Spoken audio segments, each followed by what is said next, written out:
नमस्कार, मैं शमशाद आपके लिए क्लास 9 की हिंदी बुक से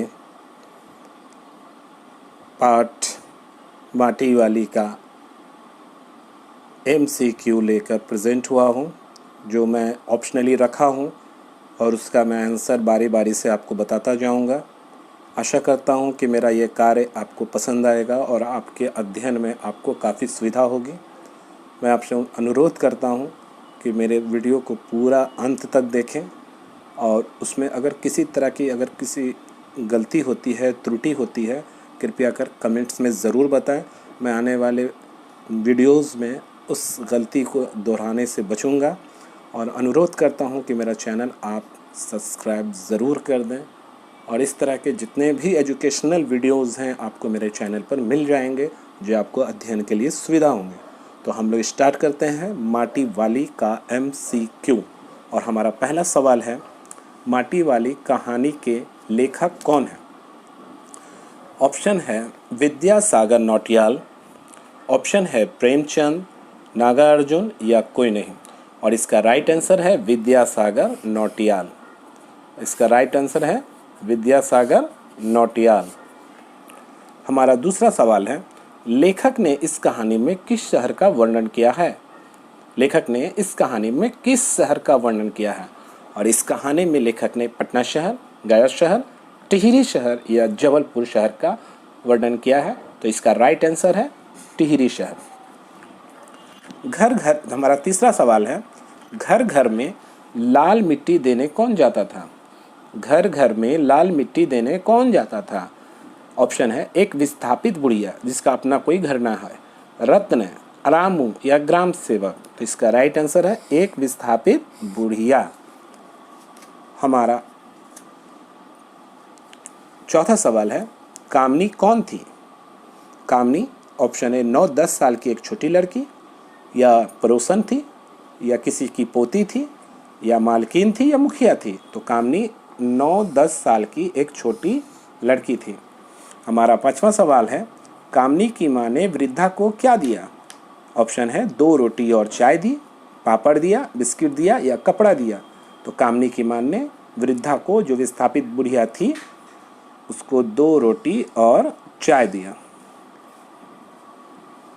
छठा सवाल है हमारा, वृद्धा को ठाकुराइन ने किस गिलास में चाय दी? वृद्धा को ठाकुराइन ने किस गिलास में चाय दी? ऑप्शन है पीतल के गिलास, ऑप्शन बी है चांदी की गिलास, लोहे की गिलास या मिट्टी के गिलास। तो इसका राइट आंसर है पीतल के गिलास में। उस विस्थापित बुढ़िया को पीतल के गिलास में ठाकुराइन ने चाय दी। सातवां सवाल है, वृद्धा रोटियां किसके लिए ले जा रही थी? ऑप्शन ए है अपने बुढ़े के लिए, बी बेटे के लिए, सी पिता के लिए या डी सास के लिए। और इसका राइट आंसर है अपने बुढ़े के लिए। आठवां सवाल है, वृद्धा को शहर से गांव पहुंचने में कितना समय लगता था? वृद्धा को शहर से गांव पहुंचने में कितना समय लगता था? वृद्धा को शहर से गांव पहुंचने में कितना समय लगता था? 1 घंटा, 2 घंटा, 15 मिनट या 25 मिनट? और इसका राइट आंसर है ज़्यादा से ज़्यादा, 8वां सवाल का है ना, तो 8वां सवाल का है 1 घंटा। हमारा 9वां सवाल है, वृद्धा कहाँ से माटी लाती थी? वृद्धा कहाँ से माटी लाती थी? ऑप्शन है माटा खान से, बी है फैक्ट्री से, सी मैदान से या डी नदी से। और इसका राइट आंसर है माटा खान से। 10वां सवाल है, वृद्धा सारे रास्ते में किसके बारे में सोचती जा रही थी? ऑप्शन ए अपने बुढ़े के बारे में, दोस्त के बारे में, घर, माटी के बारे में। वह अपने बुढ़े के बारे में रास्ते भर सोचती जा रही थी। इसका राइट आंसर है। 11वां सवाल है, वृद्धा से कौन पूछ रहा था? किसी तरह का कोई सवाल जवाब। तो ऑप्शन है टिहरी बांध पुनर्वास के साहब, कामनी, बुढ़ा या ठाकुराइन। वो टिहरी बांध के पुनर्वास वाले साहब उससे सवाल जवाब कर रहे थे, क्योंकि अब वो चेंज होने वाला था। 12वां, माटा तो मेरी रोजी है साहब, किसने कहा? वृद्धा ने, कामनी ने, रत्न ने या प्रेमा ने। इसका राइट आंसर है वृद्धा ने। वृद्धा एक बूढ़ी विस्थापित बुढ़िया थी जो माटी ले करके गांव-गांव सारे लोगों को वो दिया करती थी। हमारा 13वां सवाल है, वृद्धा ने एक रोटी का क्या किया? ऑप्शन ए, रोटी कपड़े में मोड़ कर रख ली, खा ली, ऑप्शन सी, किसी को दे दी, या डी, वापस कर दी। इसका राइट आंसर है रोटी कपड़े में रख ली। ठीक है, आपको दिख रहा होगा। हमारा 14वां सवाल है, शहरवासी किसे अच्छी तरह पहचानते थे?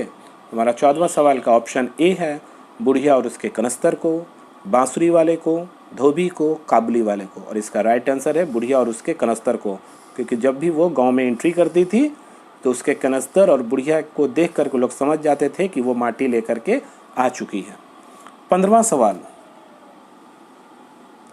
आजकल लोगों के घरों में किसके बर्तन दिखाई देते हैं?